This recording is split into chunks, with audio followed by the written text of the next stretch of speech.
The old rabbi lay in his hospital bed, breathing shallow, family gathered around. For 87 years he had recited the Shema twice daily. Hear, O Israel, the Lord our God, the Lord is one. The foundational declaration of Jewish faith. But now, as his children watched, he began reciting a version they'd never heard. Different words, ancient cadence. His voice, barely a whisper moments before, suddenly strengthened with supernatural force. He spoke the variation once, completely, with perfect clarity. Then his eyes closed, his breathing stopped, he was gone. The family stood in shocked silence until the eldest son whispered, "He said the final Shema, the one you speak only at death, once in your entire life. If you say it and don't die, you've wasted it. If you say it correctly at the proper time, you don't just die, you ascend." 3 days later, during the funeral, 5 people reported dreaming of the rabbi in radiant light, saying he'd arrived and all was well. The final Shema had worked.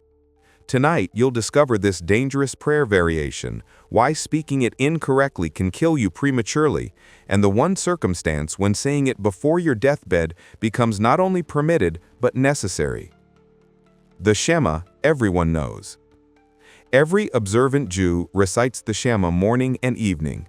Shema Yisrael, Adonai Eloheinu, Adonai Echad. Hear, O Israel, the Lord our God, the Lord is one. It's the declaration of monotheism, the core of Jewish faith, the prayer Jewish martyrs spoke as they died throughout history. But what most don't know is that a second, longer, more powerful version exists, a variation containing additional divine names and declarations that create such intense spiritual frequency that speaking it establishes a direct, unbreakable connection with God. This connection is so complete, so absolute, that your soul cannot remain in your body afterward. It must ascend. This is why the tradition teaches the final Shema is spoken only once, at the moment of death. It's your soul's declaration that you're ready to return to the source, that you've completed your earthly assignment, that you're claiming the promise of eternal unity with the divine. The hidden words that change everything. The standard Shema is one verse.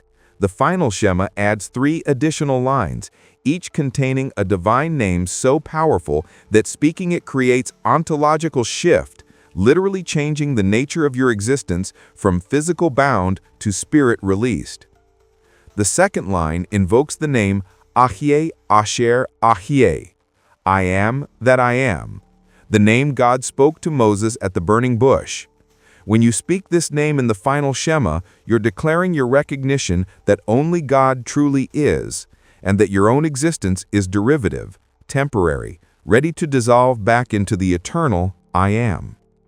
The third line contains the Tetragrammaton, the 4-letter name of God too holy to pronounce in normal prayer. But in the final Shema, it must be spoken.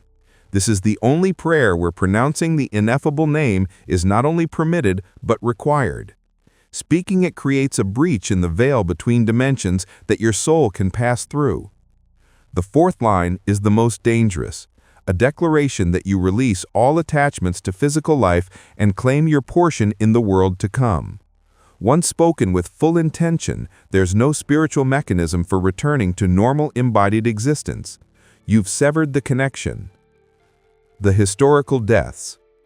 Jewish history records instances of the final Shema being spoken by choice, not just at natural death. During the Spanish Inquisition, when Jews faced forced conversion or execution, some spoke the final Shema before walking into the flames.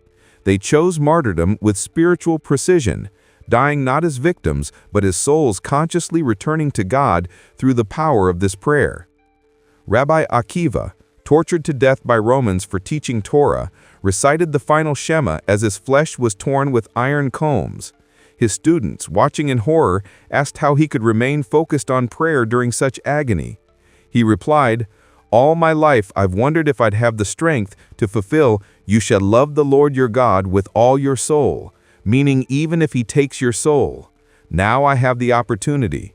He finished the final Shema and died with Echad, one, on his lips. These weren't suicides. These were holy deaths, choosing the timing and manner of return to align with maximum spiritual purpose and witness. When speaking it early is permitted, there exists one circumstance where speaking the final Shema before natural death is not only allowed but commanded, when doing so prevents desecration of God's name, or when your death is imminent and certain anyway, but you have moments to choose how you die. A soldier in mortal combat, knowing death is seconds away, may speak the final Shema to transform random death into holy sacrifice. A person diagnosed with terminal illness in final hours may choose to speak it consciously rather than slipping into unconscious death. A martyr facing execution for faith may speak it to claim their death as testimony rather than tragedy. But the Talmud warns severely, if you speak the final Shema and don't die, one of two things has happened. Either you spoke it incorrectly, with wrong pronunciation or without full intention and wasted your one opportunity, or worse, you spoke it correctly and God rejected your petition to die, which means you're not finished here. You have unfulfilled purpose and you've tried to abandon your post. The pronunciation that kills. The final Shema must be pronounced with absolute precision. One mispronounced syllable, one hesitation, one mental reservation creates spiritual static that breaks the connection. It's like entering a security code. Get one digit wrong and the door doesn't open. The second line must be spoken with the understanding that you're invoking the name that creates existence, acknowledging that only God has true being. The third line requires pronouncing the Tetragrammaton exactly as it was spoken by the high priest in the temple, a pronunciation lost to most but preserved in certain Kabbalistic traditions. The fourth line demands absolute sincerity. You can't fake releasing attachment. If any part of you wants to live, the prayer fails. This is why rabbis spend entire lives preparing for this single moment. They practice the pronunciation mentally. They cultivate the consciousness of readiness to release. They align their entire existence towards the moment when speaking these words will be appropriate and effective. The modern dilemma. Today, most Jews don't know the final Shema exists. They die with the standard Shema or no prayer at all. Some rabbis argue this knowledge should remain hidden, too dangerous for modern people who lack the spiritual preparation to handle it wisely. Others insist the knowledge should be restored so people can die consciously, not by accident. The compromise is the final Shema is taught only to those who ask, who demonstrate readiness, who understand the gravity. It's written in certain texts, but in code. The full pronunciation is transmitted only orally from master to qualified student. Tomorrow, we reveal the complete text, the exact pronunciation to the extent it can be written, the consciousness required to speak it effectively, and the one situation when you might need it before you expect to die. The Kabbalist sat across from his student, hands trembling slightly as he opened the ancient manuscript. "You asked to learn the final Shema," he said quietly. "Before I teach you, understand, this knowledge is a sword. Once you possess it, you carry responsibility.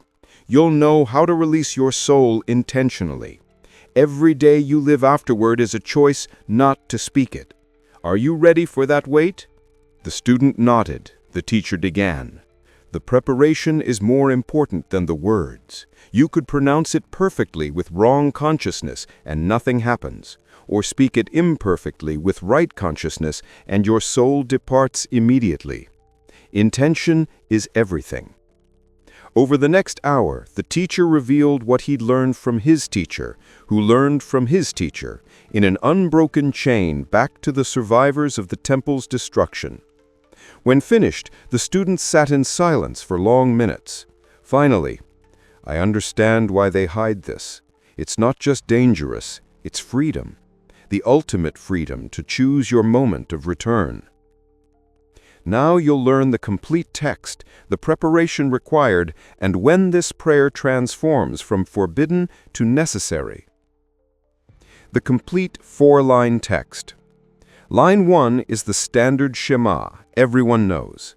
Shema Yisrael, Adonai Eloheinu, Adonai Echad. Hear, O Israel, the Lord our God, the Lord is one. But in the final Shema, you speak it with different consciousness, not as daily declaration, but as farewell testimony. You're not affirming God's unity abstractly, you're declaring it as your final earthly act. Line 2 adds, Baruch Shem Kevod Malchuto Le'olam Vayed. Blessed be the name of his glorious kingdom forever and ever. Normally whispered on Yom Kippur, in the final Shema, it's spoken aloud with full voice. This phrase acknowledges God's sovereignty over life and death, your acceptance that his kingdom extends beyond your mortality. Line 3 contains the Tetragrammaton spoken with intention of release. Yaheh Vaheh, into your hands I commit my spirit. This line doesn't exist in standard liturgy. It's the addition that makes this prayer final. You're literally placing your life force back into divine custody, declaring your readiness to return to the source. Line 4 completes the release. Ana Adonai kabeleni brachamim. Please, Lord, receive me in mercy. This is your petition for favorable judgment, your request that death be transition, not termination, that you be received into the world to come based on divine compassion rather than strict justice. The consciousness required. The words alone accomplish nothing without proper consciousness. 3 internal states must be present simultaneously. First, absolute certainty of God's oneness and your reunion with it. This isn't intellectual belief, it's experiential knowing. You must feel in the moment of speaking that separation from God is the illusion and return to God is the reality. If doubt exists, the prayer fails. Second, complete release of all earthly attachments. This is the hardest part. Every human carries desires, fears, unfinished business, people they'll miss, experiences they want to have. The final Shema works only when you've genuinely released all of it, not suppressed it, not ignored it, but actually let it go. This is why most people can only speak it successfully at the very end, when death is imminent and attachment naturally dissolves. Third, gratitude for the life lived and readiness for what comes next. Bitterness, anger, regret, fear, these emotions create spiritual static that blocks the prayer's effect. You must speak it from a place of completion and peace. The preparation protocol. Those who know they're dying and want to speak the final Shema consciously should prepare for days or weeks beforehand. Day 1 through 7, life review. Mentally walk through your entire existence, acknowledging both successes and failures without judgment. Make peace with your story. Day 8 through 14, reconciliation. Contact everyone you've wronged and everyone who wronged you. Seek and offer forgiveness. Clear all relational debts. Day 15 through 21, detachment practice. Begin releasing attachment to favorite possessions, places, people. Not by ceasing to love them, but by loving them without clinging. Practice holding relationships with open hands. Day 22 onward, meditation on unity. Spend time daily contemplating God's oneness and your return to that unity. Visualize your soul as a drop returning to the ocean, distinct yet never truly separate. The moment of speaking. When the moment comes, whether at natural death or in crisis, the final Shema is spoken lying down if possible, facing Jerusalem if known, or simply facing upward toward heaven. Eyes close after the first line. Hands rest over heart. Breath slows deliberately. Speak the first line aloud with remaining strength. Shema Yisrael. Let the word Echad extend as long as breath allows. Some traditions teach it should be your final exhalation. The second line can be whispered if voice fails. Baruch Shem Kevod Malchuto. The third line must include the Tetragrammaton, spoken or thought with absolute intention. Yahweh, into your hands I commit my spirit. The fourth line is your final petition. Ana Adonai kabeleni brachamim. Then silence, surrender, release. When death does not come. If you speak the final Shema with proper consciousness and don't die, it means God has refused your petition. Your work isn't finished. You have purpose remaining. This is actually a message, a divine "not yet," that should drive you to discover what you're still meant to accomplish. Some sages teach that attempted final Shema that fails because of wrong timing adds years to your life. God extends it specifically because you were willing to offer it. You demonstrated readiness to return, proving that you're not attached, which paradoxically makes you more useful here. The emergency exception. There's one scenario where the final Shema might be spoken not at death, but at crisis, when facing unbearable torture designed to make you betray faith. In such moments, speaking the final Shema becomes a weapon, choosing death by your own holy intention rather than allowing the enemy to break you. This isn't suicide, it's martyrdom. The distinction is motive. Suicide escapes pain for selfish reasons. Martyrdom embraces death to preserve something more valuable than continued life, the sanctification of God's name, the refusal to compromise ultimate truth. The sacred weight. Now you know. Once in your life, you'll speak these words, either consciously at a moment you choose within God's timing, or unconsciously as death takes you by surprise. The knowledge is yours now. The preparation is yours. The moment will come. The final Shema isn't morbid. It's the ultimate expression of faith. It declares that you came from God, lived in God's world, and returned to God with gratitude rather than fear. It transforms death from enemy into doorway. Prepare well, live fully, and when the moment comes, whether tomorrow or in 50 years, speak it with the consciousness of one who knows where they're going and who waits to receive them.